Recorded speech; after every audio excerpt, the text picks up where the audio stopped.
Welcome to the fifth episode of 2050, where we bring you awesome content on personalities from walk of life, technology, and lifestyle topics. I'm your host, Vineet, and as part of our new series, The Corporate Cast, today I have very special guests. Two corporate honchos, Akhilesh from Houston, Texas, and Sharash from Charlotte, North Carolina.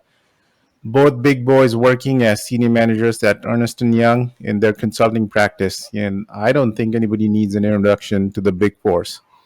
In a nutshell, senior managers drive the culture, strategic objectives, and business growth. They're fairly important people. So, gents, hello and good evening. Thanks for taking our time to talk to me. Hey Vineet, thanks for having us. Hey Vinit, thank you. Hey, hey guys. Um, I am super excited to talk to you today, especially when the topic is what's your experience like working for a big force and what does it even take to get into a big force. I'll get into all of those questions, but let me start with asking you around why are you guys so special. So let me give the audience listening in a little bit of background. So big four was never really big four. Big four was always big eight. So Arthur Anderson, Arthur Young, Cooper and Lee Brand, Deloitte Haskin and Sells. So some of these companies were merged. For example, Arthur Anderson, there was a fall of the company due to the Enron scandal that got merged with Ernest and Young. So the big eight really got turned into big four. But I don't think there was any diminishing reputation for these big fours. They still carry the weight in them. They still consider one of the elite organizations to work for. So, Sharas, in your opinion, what makes it so special working for them? Um, yeah, I mean multiple options, right? Multiple traits for a particular user or particular employee to be part of a big four organization. It takes something special to be part of certain organization, especially at a big four kind of a firm, which in itself is the largest professional services network in the world. um, and doing consulting and accounting work for Fortune 500 companies. That itself is special. In terms of what it takes to be in Big Four, it all depends on the career objectives one would have. It also provides you stability, growth, and an additional prestige in terms of where you're employed, right? So one of those driving factors would definitely be something which you would kind of possess to get into a big four. Mm-hmm. Akhilesh, what do you think, man? Absolutely, I agree with Sharash there. So, my personal opinion, it's always the experience that we get at any company. And, at Big Four, what I've experienced is that I got exposed to a lot of things. Like I now understand how most of the businesses work, how most of them run, what are the people's roles and objectives. Like if you are a CEO, what are your roles and objectives? How do you run a business as a CEO? How do you run a business as a CIO, and so on. Um, then it also gives you kind of opportunities to build your own career, right? So they say, you are the bearer of your own torch, and you have to run with it. So that's a very, that's one thing that I feel is, makes me very special being here at Big Four. They also help you make your work purpose driven, and also give you a plethora of learning opportunities. Like for example, for developing skills, I have the whole Udemy under me, so I can take any course, be it related to a hard skill or a soft skill. Like if for example, if I'm leaning towards a blockchain, learning new blockchains, if I need to know what is NFT, how does it run, what is a metaverse, for example. So all of that I can get in Udemy. And not only Udemy, but they have a lot of learning portals, or a lot of things on their learning portal that help you build that the skills that are required according to the current market trends. Yep, yep, no doubt about it. And I would, I think it's a fair assumption if I say that on a day-to-day basis, you guys are pretty used to hearing mergers and acquisitions, new solution objectives, and then I think just at the scale and velocity at which people grow at these big four organizations, it's just ridiculous. I think part of the reason being, as I'm hearing you guys already sound so smart, and I'm pretty sure that the day-to-day activities you deal with a lot of smart people, and I guess that's what's different than the traditional organization, at least in my opinion. Of course. So I guess my question to you, Sharas, is what makes you different, in your opinion, than the traditional organization, given the fact that you yourself have worked at other companies like TCS, HCL, Accenture. I mean, you haven't worked at all of them at once, but then I'm just giving examples for the people who are listening. Absolutely. I mean, it's a completely different world altogether once you get into something as huge as one of these big four organizations, right? Because the scale of what they focus at, what they try to deliver, and whom they are engaged with itself is multiple times bigger than what you've been experienced with. For example, I come from TCS. I had like 8 to 10 years of experience with TCS. TCS is also a global organization with a lot of professional services embedded within them. But the scope of whom you're interacting with changes drastically once you're in a big four organization. For example, once you get into an organization, I'm representing EY, by the way, and when you look at whom you're interacting as part of your engagements, it's a completely different level altogether. You have a red carpet treatment, knowing that the client knows that you're coming from EY, which is trusted brand, which is having its own kind of niche value in the market. It's a global brand, right? So the client much more respects your knowledge in terms of what you bring to the table from a technical acumen perspective. The scale of exposure is different. You have CIOs, CTOs working with you closely. They consider you to be a partner in their successful journey, right? You are shaping them with your experience. You're kind of giving them inputs or insights around what best works for them, and that itself is a huge bump in where you were from a different or a traditional consulting firm versus where you are in a big four. Yeah, yeah, absolutely. So if I have to take few key takeaways, that would be given the magnitude, the complexity, and the scale that you deal with on a day-to-day basis. I was just reading some articles on EY and other big four companies. You guys are dealing with some powerful companies. I think on the clientele, one of the examples was Berkshire Hathaway, Ford, Apple, Amazon. So I'm pretty sure that your exposure is much bigger than the traditional organizations. And Absolutely. this and the second one was given that how important strategic problems that you guys work on, you are not dealing with low level professionals within the organization. If I heard you correctly, you said you're dealing with C suite people, SVP, CIOs. So the way you have to adapt and mold to those situations, I'm sure that that makes you grow. Like I earlier said, that ridiculous pace. Is that a similar experience for you, Akhilesh? Absolutely, I couldn't agree more with Sharash, Vinit. So, you know, the traditional organizations, or as we call it in the consulting, language, we call the normal organizations as industry organizations. So, industries, or people from the IT support, they cannot afford, or they do not, or cannot afford to invest a lot in their people, because their job functions are more focused. As you know how as if you go to any big four organization, the overall experience is the thing that makes your experience different there.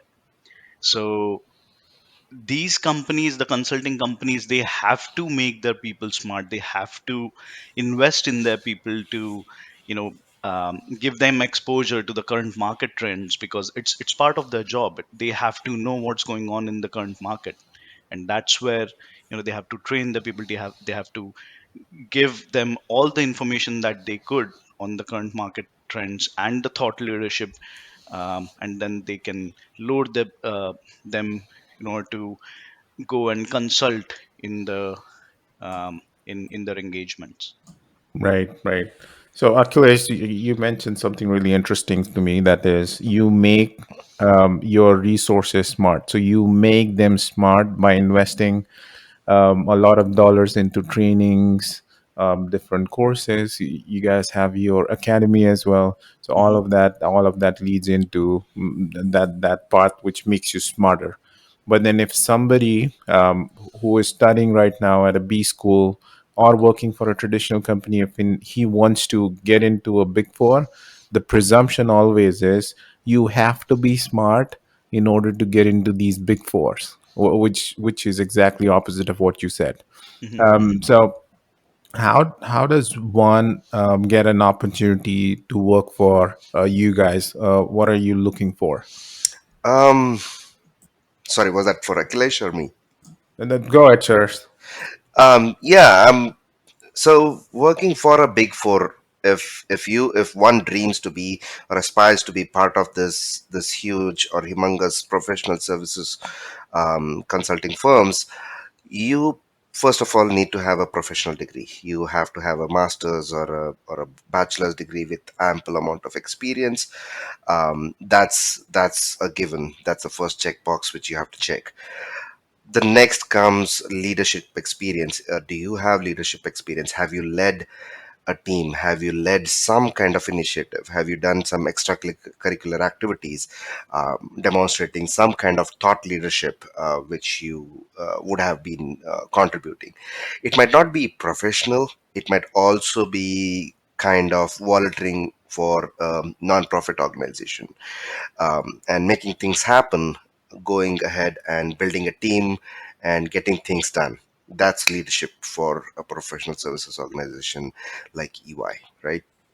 Um, there's also communication skills, how well you interact with people, what level of language do you bring forth when you're talking to employees versus leadership layer versus upper management people, or be it the ground level working people, right? You have different communication styles when you talk to different levels of people. So be energetic, be effective communicator based on where you are, plays a really important um, role for you to land a job in a big four. um, I think the last one would be the culture fit. You having all this exposure, experience, degree, uh, great communication skills, but you cannot fit culturally with working with multiple engagement leaders, multiple thought processes coming into a kind of a goal. That's something which is very important. You have to be fit culturally. Not only you, the organization also need to be fitting with your desires of where you want to go forward, right? So these are the four important things which one should have to get into a big four, any big four, be it EY, Deloitte, KPMG, or PwC, in my opinion. So Yep, yep. Akhilesh. even so, I slightly disagree with Sharash on the front that you have to have experience, um, because experience will come, but what I would look in a candidate, or even EY, they have people from campuses directly. So it's not necessary that anybody will have an experience, but Hmm. what I would look for and what EY also looks for, um, and I can talk for EY as well as any big fours, that they look for purpose driven people. You need to be driven by the purpose. You need to have the right attitude. You need to be able to grow. That there's a growth mindset. That term is very popular these days. Hmm. So and that is true. It's very important for you to have that growth mindset, because it's not a day to day job. It's not something that you go and you sit on a computer and you finish your job, you talk to people, you talk to your colleagues. No, it's somewhat challenging in the terms that you need to be up to date with the current market trends.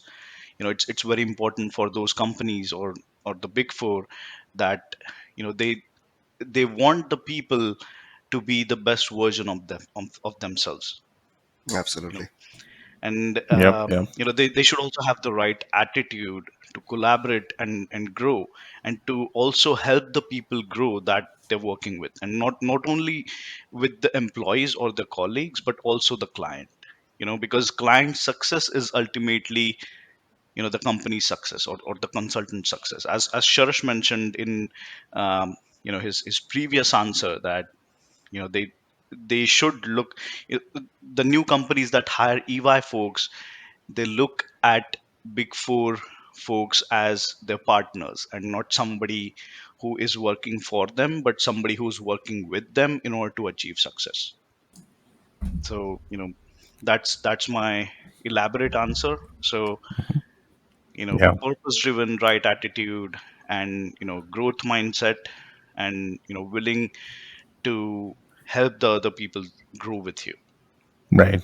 Absolutely. Okay. So, guys, let's talk about impact. Um, so, when a movie star goes to work every day, the tangible output that he produces is the cinema, the movie that comes out to the theater. You watch it, you enjoy it. When a politician goes to work, you can see tangible benefits. Those directly touch the common people of that nation, right? So if I have to ask you, when you guys go to work every day, what's the tangible output that you're producing? How are you guys helping make this world get to a better place? What is it that you help with the common people, or not just common people, the corporate people with their businesses? Are you trying to solve real life problems? Like, I guess, in a nutshell, how do you produce tangible outputs? And what fun stuff that you guys are working on to make this planet a better place? Um, that's an interesting question, Vinit, because depends. It depends, right? I mean, you've been involved in a lot of engagements where there might there might be a strategic roadmap for the client. You might be and measuring day-to-day activities, and at the end of the day looking at tangible benefits out of it might be too far-fetched. But there are opportunities and there are things which you are going to be involved with and responsible for, wherein you are driving at a particular goal at a particular speed of achieving that particular goal, and you have a team which works together, and the whole force comes together so that that ultimate goal of a client is met. But to take your question as is, if I have to kind of go tomorrow to work and see what am I producing at the end of the day, what am I justifying my benefits for from the organization, that would be a progress on a day-to-day basis. That's as simple as that. Today, if I go to work, I need to make progress in the way the engagement is behaving, or in the way the client is looking at EY. So that's my ultimate goal. From a tangible benefits perspective, I split the whole project into small chunks of work and try to lead different teams in getting those small pieces of work stitched together, work together as a cohesive unit so that you drive to the ultimate goal. That's what I kind of strive for on a day-to-day basis.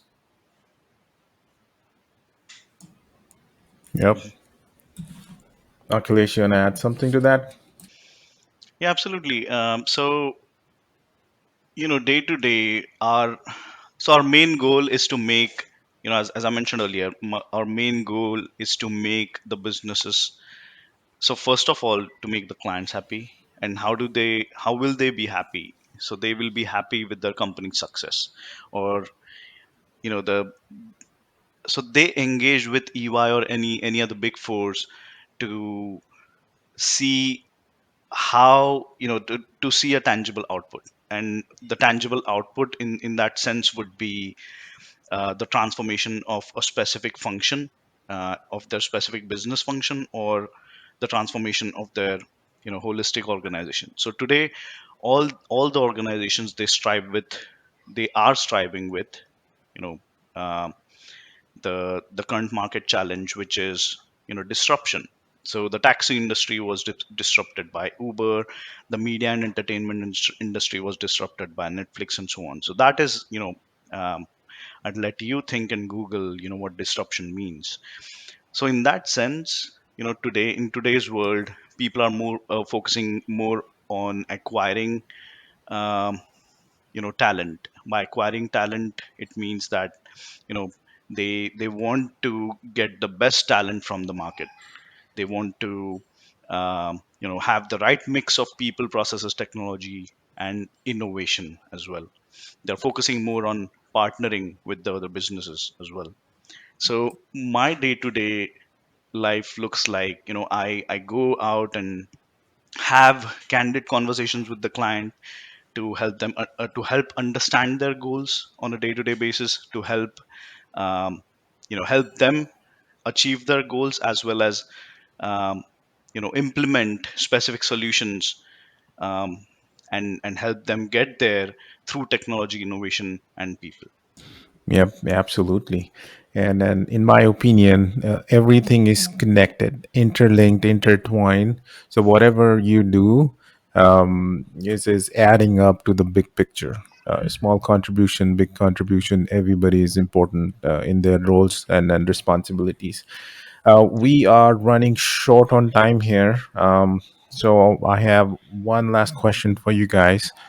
You probably have like 20 seconds each. So, as I understand, especially at Big Fours, you guys being the senior managers, you drive the culture within the organization. The organization is what you want it to be. Okay. Um, so, how do you find the right balance between being a cocky leader versus ensuring that your team feels inclusive? So they feel empowered to contribute to all the projects that you're working on. At the same time, you're not bossy, you're not managerial, but you are more of a leader. How do you march towards that objective? Yeah, that's a really tough one to answer, Vineet. Um, Considering the fact that you have various teams which you would be collaborating with, my mantra is simple, right? So when I get into a team, when I start working with a team, I initially look at who's the person who's kind of more vocal about his thoughts, right? And that's something I kind of cultivate as I jump from teams to teams. It's funny though, because sometimes the most vocal might not be the most smartest in the group, right? The most smartest might be the most muted person in the group. But with organizations like EY, you have everybody who's there in that team is for a purpose. They are kind of purpose driven, as Akhilesh mentioned. That's like a tagline. They are everybody's purpose driven in that particular team. So they have their own purpose. They come with a set of experience wherein they want to contribute. Now, as a leader, you would see that in meetings, in one-to-one interactions, in the emails they kind of write, right? So you kind of have that experience to not only try to get the best out of them, but you also have that ability to put somebody in front. So that's where I kind of look at people and try to pull them forward, or give them opportunities to learn and contribute more. Right. Akhilesh, you've got like 15 seconds. Yeah, it's very valuable that what Sharash shared. What I look is to, so before any engagement, I talk to the people who I'll be working with. As part of UI culture, or as a national practice. Not the same teams work. Together for every engagement. So I go in and I check what is the specific focus of individuals that I'm working with. And I try to give them opportunities that they could leverage going in, that would also help their personal and professional growth. So that's how I. Absolutely. Absolutely. Hey, listen, guys, I love the big picture explanation that you brought with your experience to this conversation. I think I've gained a lot from these conversation these last 25, 26 minutes. So, people, those who are listening, I'll leave Akhilesh and Shara's details in the details below. And for more conversations, please follow us, subscribe us, and have a wonderful rest of the day. Thank you, guys. Thank you. Thanks, Vinny. Thank you. Thanks.